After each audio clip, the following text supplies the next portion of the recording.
بسم الله الرحمن الرحيم الحمد لله والصلاة والسلام على سيدنا محمد وعلى آله وأصحابه أجمعين. الحمد لله والصلاة والسلام على سيدنا محمد وعلى آله وأصحابه أجمعين.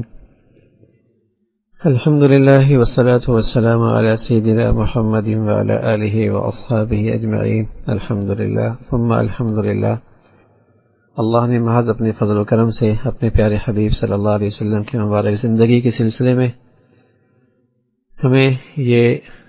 مجلس عطا فرمائی ہے. آپ کا تذکرہ سننا بھی مبارک ہے، کرنا بھی مبارک ہے. اللہ ہم سب کے لیے اس کی برکتیں رحمتیں مقدر فرما دے. اللہ کے نبی صلی اللہ علیہ وسلم کی خدمت میں مختلف قسم کے وفود اسلام لانے کے لیے حاضر ہونے لگے تو آپ علیہ الصلاۃ والسلام نے بھی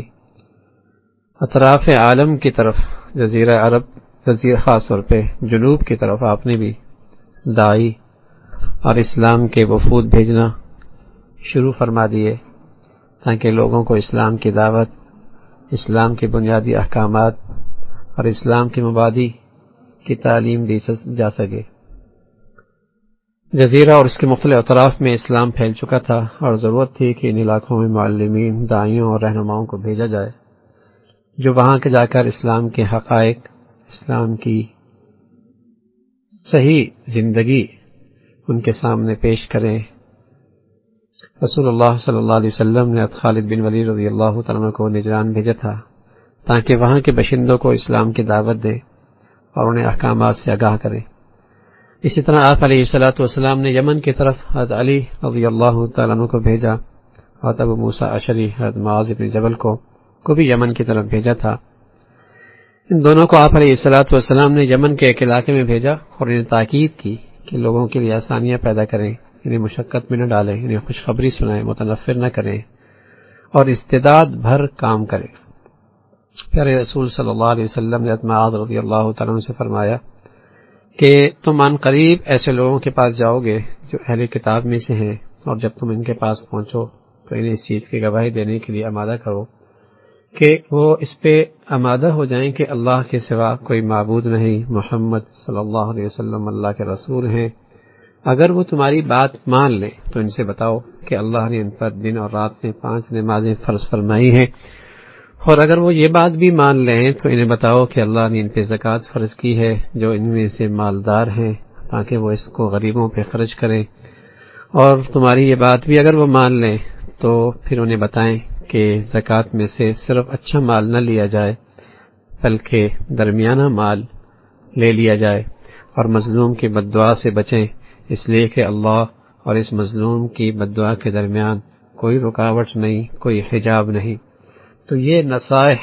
اور یہ نصیحتیں فرمائی حضور علیہ الصلاۃ والسلام نے اس داعی کو، حضرت معاذ رضی اللہ تعالیٰ عنہ کو.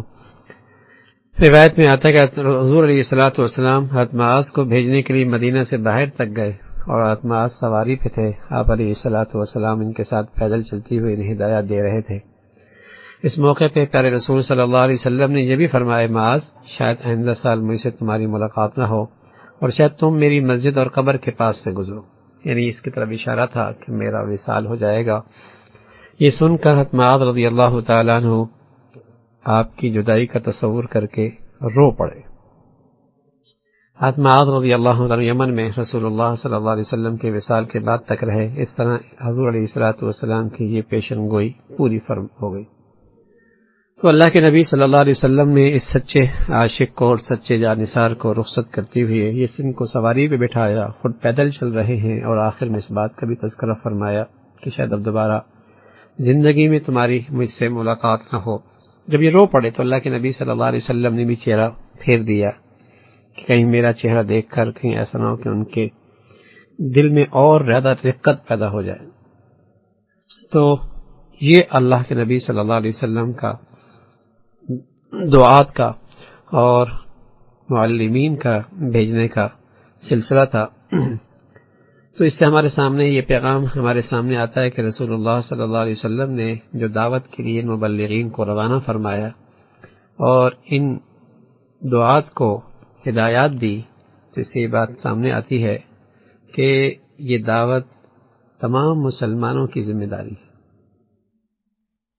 ہمارے لیے صرف اتنا کافی نہیں کہ ہم زبانوں سے صرف اسلام کا دعویٰ کریں، اور یہ بھی کافی نہیں کہ صرف ہم ہلکے پھلکے کاموں پر اکتفا کریں، اسلام کا دعویٰ کر لیں۔ اسی طرح یہ بھی کافی نہیں کہ ہم بعض ہلکے پھلکے کاموں کو بس اختیار کریں، اور ایسے کام جو اپنے اصل کے اعتبار سے بڑے اہم ہیں لیکن ہماری زندگی میں ان کی حیثیت رسوم اور روایت کی ہو گئی ہے۔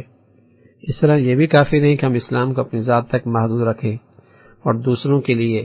ہم خیر کا باعث اور دعوت کا باعث اور اسلام کے تعارف کا باعث نہ بنے۔ یہ وہ امانت ہے جو رسول اللہ صلی اللہ علیہ وسلم نے اس امت کے کندھوں پہ ڈالی ہے۔ یہ وہ ذمہ داری ہے جو اس امت کا ہر فرد جو اس کا ذمہ دار ہے۔ تو ہر شخص کی ذمہ داری ہے کہ وہ اسلام کی خدمت میں اور اسلام کی دعوت میں اپنی حیثیت کے مطابق، اپنی استعداد کے مطابق، اپنے اختیارات کے مطابق، اپنے وسائل کے لحاظ سے اس ذمہ داری کو بجا لائے۔ رسول اللہ صلی اللہ علیہ وسلم نے معاذ کو اور موسیٰ اشعری کو رضی اللہ تعالیٰ عنہ کو روانہ کرتے وقت انہیں جو ہدایت فرمائی تھی، یہ دائی کے دعوت کے کچھ آداب تھے، تعلیم کے کچھ آداب تھے۔ مثلا آپ علیہ الصلوۃ والسلام نے ان سے فرمایا کہ مشقت اور تنگی کے مقابلے میں آسانی کے پہلو کو ترجیح دو، اور ڈرانے دھمکانے سے زیادہ اچھا ہے کہ تم اچھے کاموں کے انعامات کا تذکرہ کرو۔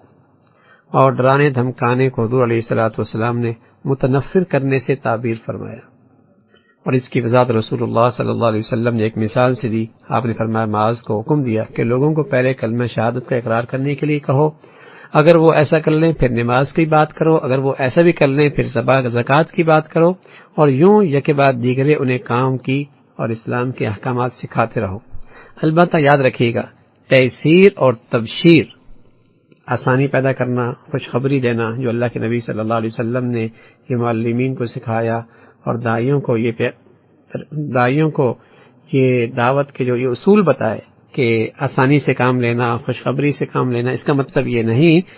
کہ جائز حدود سے آدمی ہٹ جائے۔ آسانی ہو لیکن جائز حدود کے اندر، خوشخبری سنائی جائے لیکن شریعت کے حدود میں رہ کر، یہ نہیں کہ آسانی پیدا کرنے کے لیے آپ شریعت کا حد توڑ دیں یا اللہ کا کوئی حکم توڑ دیں یا آپ دین کے کسی حکم کے بارے میں تسامح سے کام لیں۔ یہ مطلب رسول اللہ صلی اللہ علیہ وسلم کا ہرگز نہیں ہے۔ البتہ یہ اگر کسی کو آپ معاصی اور گناہوں پہ دیکھ رہے ہیں تو آپ ان گناہوں سے روکنے کا ایک حکیمانہ انداز اختیار کریں اور مذمت کا مناسب اسلوب اختیار کریں، تاکہ وہ متنفر نہ ہو بلکہ وہ آپ کو اپنا خیر خواہ سمجھے اور اپنا ہمدرد سمجھے۔ اور یہ مطلب نہیں کہ آپ اس کے گناہوں سے تسامح کریں یا اسے نظر انداز کر دیں یا منکر پر آپ نکیر ہی نہ فرمائیں یا اللہ کے حکم کی آپ انہیں تلقین ہی نہ کریں، یہ ہرگز مطلب نہیں ہے، بلکہ شریعت کے حدود میں رہ کر ایسا اسلوب اختیار کیا جائے اور ایسا طرز اختیار کیا جائے جس میں خوشخبری ہو اور جس میں حوصلہ افزائی ہو اور جس میں آسانی کی صورت ہو۔ رسول اللہ صلی اللہ علیہ وسلم کے سامنے دعوت کے یہ آداب پیش نظر ہیں۔ دعوت اللہ کے آداب میں سے یہ بھی ہے کہ یہ امارت اور ولایت کے آداب میں سے بھی ہے کہ کسی انسان پر ظلم کرنے سے احتراز کیا جائے، خاص طور پر ایسا ظلم جو اس کے مال ناحق لینے سے ہو۔ یہ ظلم ایک بھیانک قسم ہے، یعنی بس اوقات دعوت کا کام انجام دینے والے اس وقت کرنے لگتے ہیں جب وہ اپنی ذمہ داریوں کی حقیقت سے غافل ہو جاتے ہیں اور یہ تصور ان کے ذہنوں میں اوجھل ہو جاتا ہے کہ اللہ انہیں دیکھ رہا ہے۔ تو ظاہر ہے لوگوں کے حقوق میں اور لوگوں کے مالوں میں قسم قسم کی کوتاہی یا ظلم دائی کے لیے بالکل اس کی اجازت نہیں ہے۔ رسول اللہ صلی اللہ علیہ وسلم نے معاذ کو یمن بھیجا، اس وقت یہ دونوں اوصاف پائے جاتے تھے، وہ دائی بھی تھے، امیر بھی تھے، اس لیے رسول اللہ صلی اللہ علیہ وسلم نے لوگوں پر کسی قسم کا ظلم کرنے سے سختی سے منع فرمایا ہے اور مظلوم کی بددعا سے بچنے کی تلقین فرمائی ہے، اس لیے کہ اس کے اور اللہ کے درمیان کوئی حجاب نہیں ہوتا۔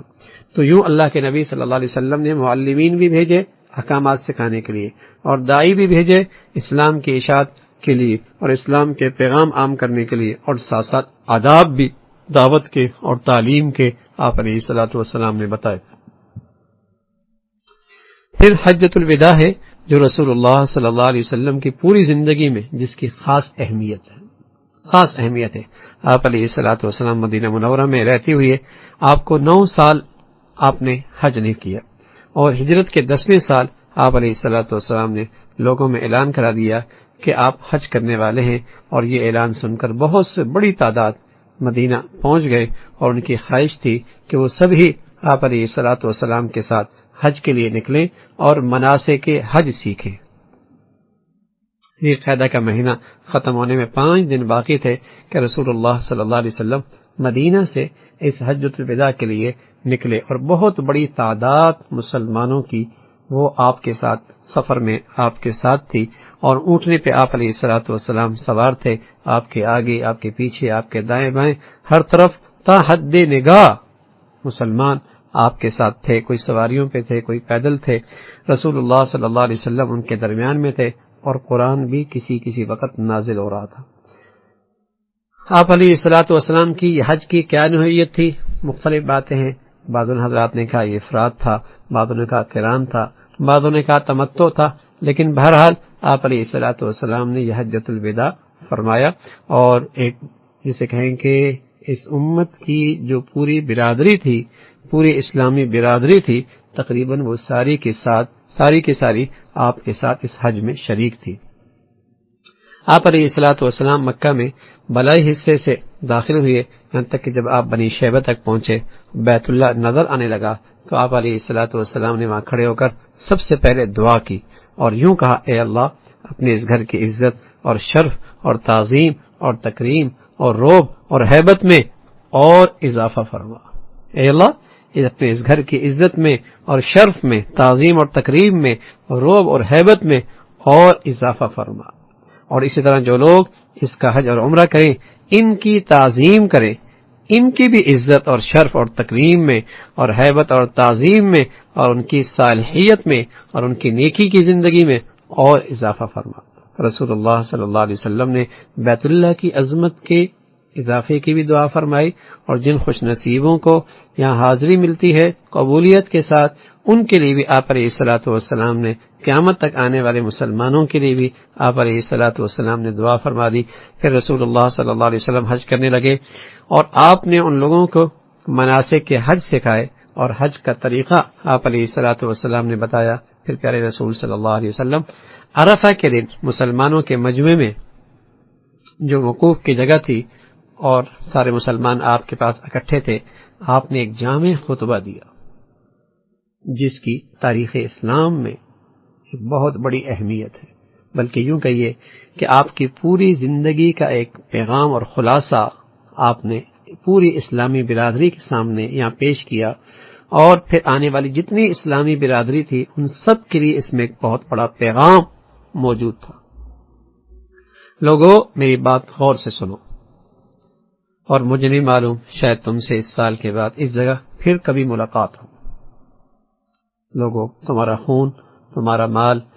اسی طرح تم پہ حرام ہے جس طرح یہ دن، یہ مہینہ، یہ شہر حرام ہے۔ یاد رکھو، جاہلیت کا ہر کام اب کالعدم ہے، اب باطل ہے۔ جاہلیت کے تمام انتقامی خون اب سب کالعدم ہے، باطل ہے۔ اور سب سے پہلے میں اپنے خاندان کا خون معاف کرتا ہوں اور اسے باطل کرتا ہوں۔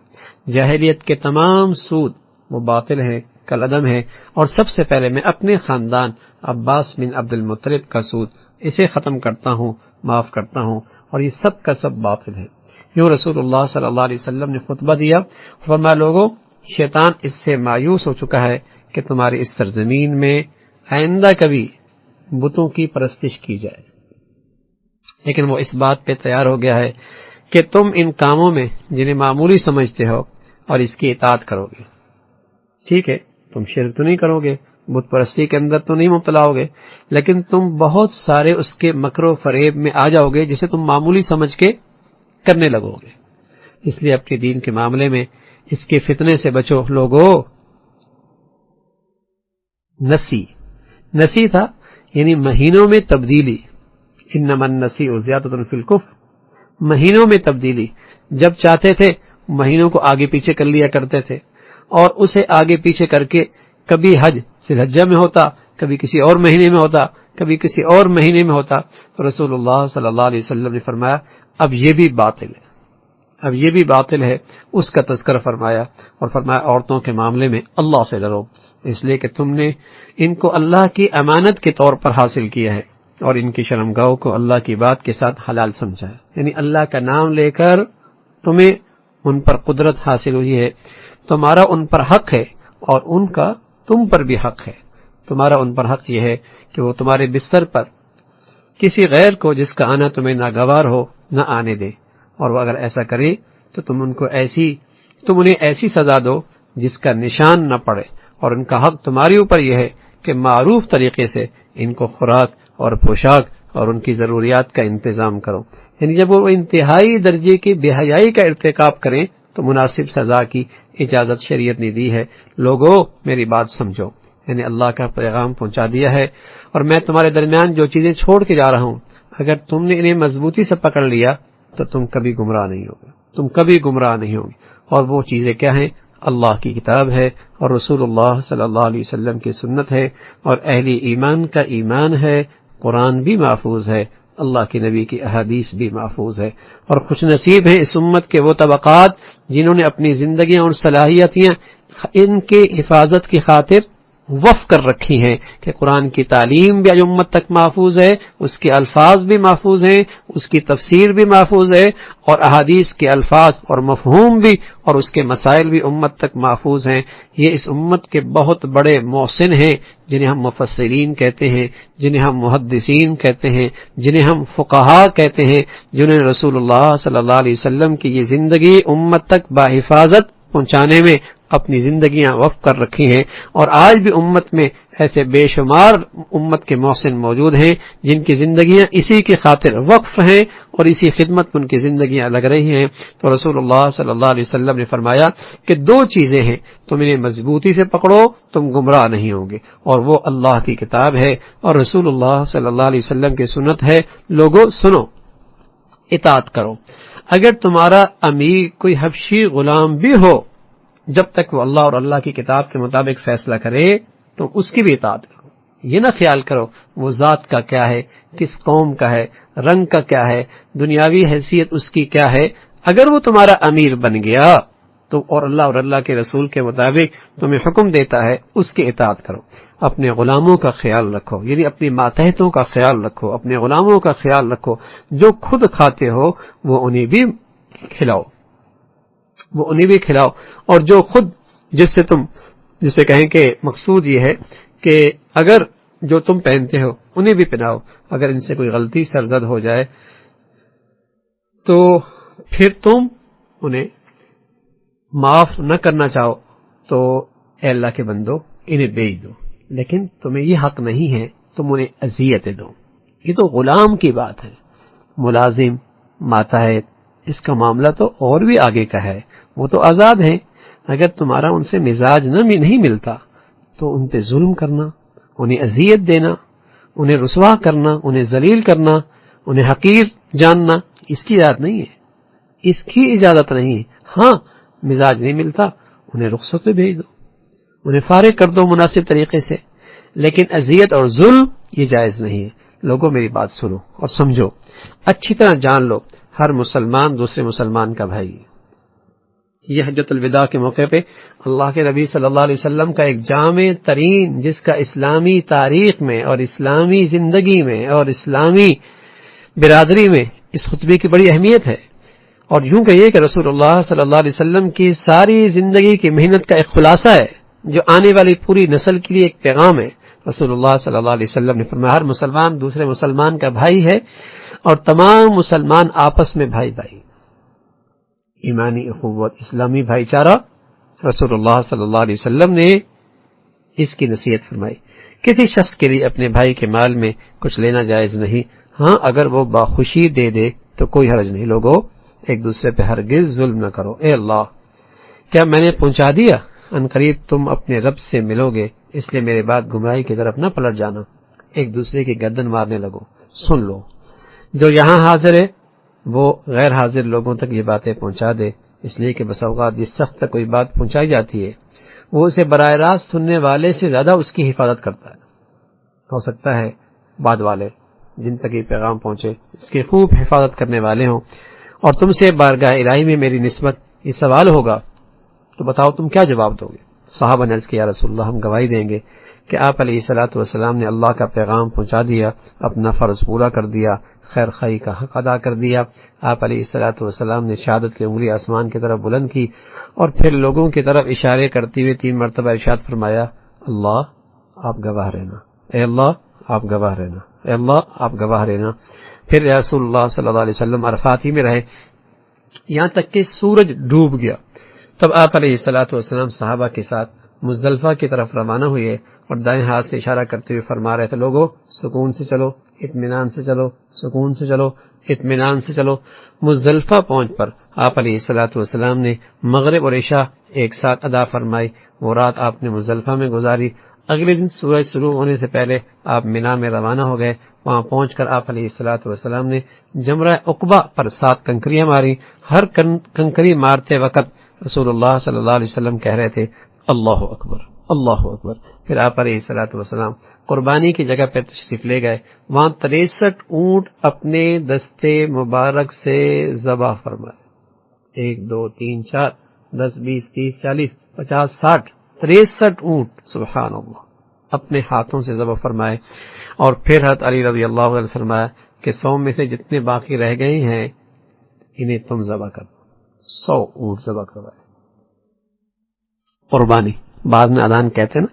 قربانی سے کیا ہوتا ہے، اتنا پیسہ ضائع ہو جاتا ہے، معاشی طور پہ اتنا نقصان ہو جاتا ہے۔ ان نادانوں کو کیا پتا اسلام کی روح کیا ہے، اسلامی احکامات کی روح کیا ہے، ان قربانیوں کی حقیقت کیا ہے۔ اللہ تو نہ مال دیکھتا ہے، تو تمہارا اندر کا خلوص دیکھتا ہے، جذبہ دیکھتا ہے کہ تم اللہ کی خاطر اپنے جذبات کو کتنا قربان کر سکتے ہو، اس کی ایک شکل ہے۔ یہ پیش نظر معاشی فائدہ نہیں، پیش نظر اللہ کی رضا ہے، ورنہ ابراہیم علیہ الصلوۃ والسلام کو یہ حکم کیوں ملتا کہ بیٹے کو ذبح کر دو؟ وہ تو اندر کا جذبہ دیکھتے ہیں، تقوی دیکھتے ہیں، اللہ سے تعلق ہے، اس کا امتحان ہے یہ قربانی۔ تو معاشی حالت اس وقت مسلمانوں کی کیا تھی، لیکن اونٹ کتنے ذبح ہو رہے ہیں، سبحان اللہ۔ رسول اللہ صلی اللہ علیہ وسلم نے باقی علی سے فرمایا کہ تم کرو۔ جب ذبح ہو گئے پھر آپ سواری پہ سوار ہو کے روانہ ہو گئے اور پھر آپ نے طواف زیارت کیا، طواف افاضہ بھی کہتے ہیں، طواف زیارت بھی کہتے ہیں۔ مکہ میں ظہر کی نماز ادا کی، اس کے بعد بنو عبد المطلب کے پاس گئے، وہ لوگوں کو زمزم پلا رہے تھے۔ آپ علیہ الصلوۃ والسلام نے فرمایا، بنو عبد المطلب پانی نکال کر دو اور لوگوں کو خوب پلاؤ۔ اگر اس بات کا اندیشہ نہ ہوتا کہ مجھے پانی نکالتا دیکھ کر دوسرے لوگ بھی ایسا کرنے لگیں گے، ٹوٹ پڑیں گے، تو میں بھی تمہارے ساتھ پانی نکال کر لوگوں کو پانی پلاتا۔ اتنی بڑی خدمت ہے، اتنی بڑی سعادت ہے، میں بھی یہ کرتا، لیکن اس خیال سے کہ لوگ سارے کے سارے ٹوٹ پڑیں گے، اس لیے میں ایسا نہیں کرتا۔ ان لوگوں نے ایک ڈول نکال کے دیا، آپ علیہ الصلوۃ والسلام نے اسے نوش فرمایا، پھر مدینہ واپس تشریف لے آئے۔ یہ حجۃ الوداع ہے جو رسول اللہ صلی اللہ علیہ وسلم نے کیا۔ میں عرض کر رہا تھا کہ اس حجۃ الوداع کی بڑی اہمیت ہے۔ رسول اللہ صلی اللہ علیہ وسلم نے اس حج کو اسلام کی دعوت اور آپ علیہ الصلوۃ والسلام کی حیات طیبہ اور اسلامی نظام کی، پورے اسلامی نظام میں اور اسلامی زندگی میں اس کی خاص اہمیت ہے۔ اور بیت اللہ کی طرف آپ تشریف لے گئے، اس لیے کہ باقی سارے ارکان اسلام کے آ چکے تھے۔ نماز بھی صحابہ نے سیکھ لی تھی، روزہ بھی سیکھ لیا تھا، اور زکوٰۃ بھی سیکھ لی تھی، حج رہ گیا تھا، اور حج میں پھر سارے مسلمان آپ کے ساتھ شریک ہوئے اور انہوں نے آپ کے ساتھ اس انداز سے حج سیکھا بھی اور آپ کے ساتھ شریک ہو کر یہ سعادت حاصل بھی کی۔ بیت اللہ کی طرف حج کی دعوت قیامت تک باقی رہے گی، اور اس کی طرف اس دعوت کو اتنا صاف ستھرا رسول اللہ صلی اللہ علیہ وسلم نے یہ حج ادا کیا کہ یہ پوری کا پورا حج ایک توحید کا پیغام بن گیا، توحید کا پیغام بن گیا۔ اس لیے رسول اللہ صلی اللہ علیہ وسلم نے لوگوں میں اعلان کر دیا کہ آپ علیہ الصلوۃ والسلام حج کا ارادہ رکھتے ہیں، اعلان سن کر سارے کے سارے ہر طرف سے لوگ اور ایمان والے امڑ آئے اور آپ علیہ الصلوۃ والسلام کے ساتھ اس حج میں شریک ہو گئے۔ آپ علیہ الصلوۃ والسلام کو احساس ہو گیا تھا کہ مسلمانوں کو جو آج بہت بڑی تعداد ہے، مختلف مقامات میں پھیلی ہوئی ہے، سب کی چاہت ہے کہ مجھ سے ملاقات کریں، اور میں بھی پوری اسلامی برادری کو آج اکٹھا دیکھنا چاہتا ہوں، تو وہاں آپ علیہ الصلوۃ والسلام سے ملاقات بھی ہو جائے گی اور یہ فریضہ بھی سیکھ لیں گے اور اس میں شریک بھی ہو جائیں گے۔ آپ علیہ السلام بھی چاہتے تھے کہ تمام مسلمانوں سے ایک مرتبہ ملاقات بھی ہو جائے، اور پھر آپ عرفہ میں وادی عرنا میں آپ علیہ الصلوۃ والسلام نے ایک تفصیلی خطبہ دیا، اور یہ خطبہ اس کے بہت سارے پہلو قابل غور ہیں، قابل توجہ ہیں، اور امت کے لیے اس میں بہت بڑا پیغام ہے۔ آپ علیہ الصلوۃ والسلام نے ایک امانت دی ہے امت کے لیے، اور یہ آپ کی پوری زندگی کی جسے کہنا کہ خلاصہ تھا۔ جب آپ علیہ الصلوۃ والسلام کے گرد ہزاروں لوگ اکٹھے تھے اور آپ اپنے رب کے سامنے خشوع اور خضوع کے ساتھ مناجات میں مصروف تھے، تو آپ علیہ الصلوۃ والسلام دیکھ رہے تھے کہ حد نگاہ تک وہ جو اتنے 23 سال تک آپ نے جو قربانی کی تھی، جو جد و جہد کیا تھا اور جو جہاد کیا تھا، اور جو آپ نے دعوت کے لیے مشقتیں اور مجاہدے اٹھائے تھے، آج اس کا مبارک ثمرہ آپ کی آنکھوں کے سامنے تھا، اور وہ پورا ایک منظر تھا جو آپ کو دیکھ کر خوشی ہو رہی تھی۔ رسول اللہ صلی اللہ علیہ وسلم ان کے چہروں میں آنے والی نسلوں کو دیکھ رہے تھے۔ تو پھر آپ علیہ الصلوۃ والسلام نے خطبہ دیا اور فرمایا، لوگو میری بات غور سے سنو، مجھے معلوم نہیں کہ شاید میں تم سے اس سال کے بعد پھر یہاں تم سے ملاقات کروں، میری بات پوری ہوش کے ساتھ سنو۔ اور پورے سارے کے سارے صحابہ آپ کی بات کی طرف متوجہ ہو گئے، اور جو آپ نے سب سے پہلی بات فرمائی، سبحان اللہ، کتنی اہم بات ہے اور کتنی عظیم بات ہے کہ آپ علیہ الصلوۃ والسلام نے فرمایا، لوگو تمہارا خون، تمہارا مال اسی طرح تم پہ حرام ہے جس طرح یہ دن، یہ مہینہ، یہ شہر تم پہ حرام ہے۔ آپ نے ہدایت دوبارہ اپنے خطاب کے آخر میں فرمائی، اور اسے ہر وقت اپنے پیش نظر رکھنے پہ زور دیا کہ مسلمانوں کو ہمیشہ یہ چیز پیش نظر رکھنی چاہیے کہ مسلمان دوسرے مسلمان کا بھائی ہے، تمام مسلمان آپس میں ان کے اندر ایمان اسلام کا رشتہ ہے، اور کسی کا مال لینا، کسی کی عزت سے کھیلنا کسی مسلمان کے لیے جائز نہیں ہے، کسی پہ ظلم ڈھانا یہ مسلمان کے لیے جائز نہیں ہے، اس کا تذکرہ فرمایا۔ اور دوسری بات یہ فرمائی کہ جس کی حیثیت ایک قراردار کی ہے، جس کا مطلب یہ تھا کہ لوگوں میں یہ ایک قراردار آپ کے سامنے پیش کرتا ہوں، اور وہ یہ تھی کہ جاہلیت کی جتنے رسمیں تھیں، چاہے اس کا تعلق خون سے ہے، چاہے اس کا تعلق سود سے ہے، چاہے اس کا تعلق دیگر رسوم سے ہے، آج کے بعد وہ ساری چیزیں کالعدم ہیں، باطل ہیں، اور اس سلسلے میں سب سے پہل میں اپنے خاندان سے کرتا ہوں، خون بھی معاف کرتا ہوں اور اپنے خاندان کا سود بھی معاف کرتا ہوں، اسی کا تذکرہ فرمایا۔ پھر آپ علیہ الصلوۃ والسلام نے تیسری دفعہ کا ذکر فرمایا، اس خطبے کی تیسری دفعہ یہ تھی کہ جو مہینوں کے سلسلے میں کوتاہی ہو رہی تھی، اور یہ جو جس میں رسول اللہ صلی اللہ علیہ وسلم حج کر رہے تھے، یہ حج کا مہینہ ذی الحجہ کا تھا، اور آپ علیہ الصلوۃ والسلام فرما رہے تھے کہ اب پھر یہ سال مہینے گھوم کر زمانہ پھر اپنی جگہ پہ آ گیا، یعنی جس موقع پہ حج ہونا تھا اس سال حج اسی مہینے میں ہو رہا ہے، اور آئندہ سے اسی مہینے کے اندر یہ حج ہوا کرے گا۔ تو رسول اللہ صلی اللہ علیہ وسلم نے اس کا تذکرہ فرمایا، اور ساتھ اپنے خطبے میں خاص طور پہ تلقین فرمائی، عورتوں کے ساتھ اس سے سلوک کرنے کی وصیت فرمائی، مختصر اور جامع کلام کے ذریعے تاکید فرمائی کہ عورت پر عہد جاہلیت میں ہونے والے مظالم کا اب خاتمہ ہونا چاہیے، اور اسے حقوق اور انسانی شرط کی جو ضمانتیں اسلامی شریعت میں موجود ہیں اب اس کا اہتمام ہونا چاہیے۔ عورتوں کے ساتھ حسن سلوک کی تاکید کے لیے ضروری تھی کہ مسلمان قریبی زمانے میں اسے احساس ہو کہ جو شرف اور جو عزت اور جو حقوق اسے اسلامی شریعت میں ملے ہیں، دنیا کی کوئی تہذیب بھی وہ اسے حقوق دینے کے لیے تیار نہیں ہے۔ اس لیے آپ علیہ الصلوۃ والسلام نے خاص طور پہ اس کی تاکید اور تلقین فرمائی۔ پھر پانچویں دفعہ یہ تھی کہ آپ علیہ الصلوۃ والسلام نے لوگوں کے سامنے اپنی زندگی پیش فرمائی، اور ساتھ ہی فرمایا کہ دیکھو تمہاری زندگی کے دو سرچشمے ہیں ہدایت پہ رہنے کے،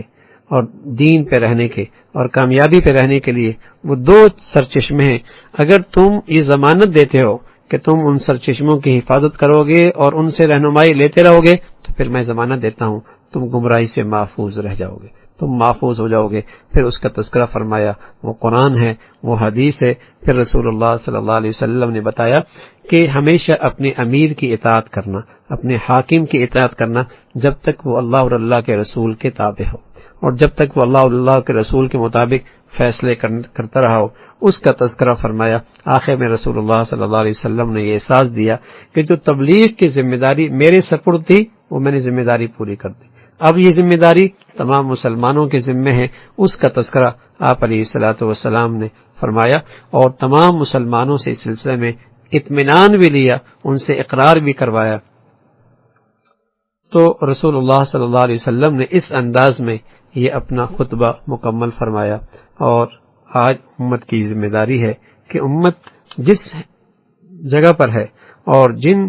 زندگی کے جس شعبے کے اندر موجود ہے تو وہ رسول اللہ صلی اللہ علیہ وسلم کی اس نسبت کا خیال کرتے ہوئے اس کی ذمہ داری بنتی ہے کہ وہ اللہ کے دین کی حفاظت کرے اور اللہ کے دین کی خدمت کرے اور اپنے دین کی اشاعت میں اپنا حصہ ڈالے، دین کی حفاظت میں اپنا حصہ ڈالے. آج تک یہ دین اور رسول اللہ صلی اللہ علیہ وسلم نے جو امانت اس حجۃ الوداع کے موقع پہ اس امت کے حوالے کی تھی، تو آج تک یہ امانت مجھے آپ تک جب پہنچی ہے تو اس سلسلے میں درمیان کے بے شمار قربانیاں ہیں، مجاہدے ہیں، زندگیوں کا وقف ہونا ہے اور بہت بڑے جسے کہیں کہ اپنی زندگی کی صلاحیتیں کی قربانیاں ہیں، جس کی بدولت آج اللہ رب العزت نے یہ دین مجھے آپ تک اور میرے اور گھروں تک پہنچا ہوا ہے. لیکن آئندہ بھی اگر یہ امت کے افراد اس خدمت کو اپنی ذمہ داری سے اسے کرتے رہیں گے تو اللہ کی ذات سے امید ہے یہ امانت آئندہ نسلوں کے ساتھ بھی باحفاظت پہنچتی چلی جائے گی. اور یہ رسول اللہ صلی اللہ علیہ وسلم کی محبت کا اور آپ پر ایمان لانے کا اور آپ سے سچی نسبت کا تقاضا یہ ہے کہ ہم رسول اللہ صلی اللہ علیہ وسلم کے دین کی حفاظت کرنے کے لیے کھڑے ہوں اور اپنے نبی کی زندگی کے لیے اور اس کی اشاعت کے لیے اپنی صلاحیتوں کو صرف کریں. اللہ یہ سعادت ہم سب کو نصیب فرما دے. سبحانک اللہم و بحمدک، نشہد ان لا الہ الا اللہ، نستغفرک و نتوب الیک.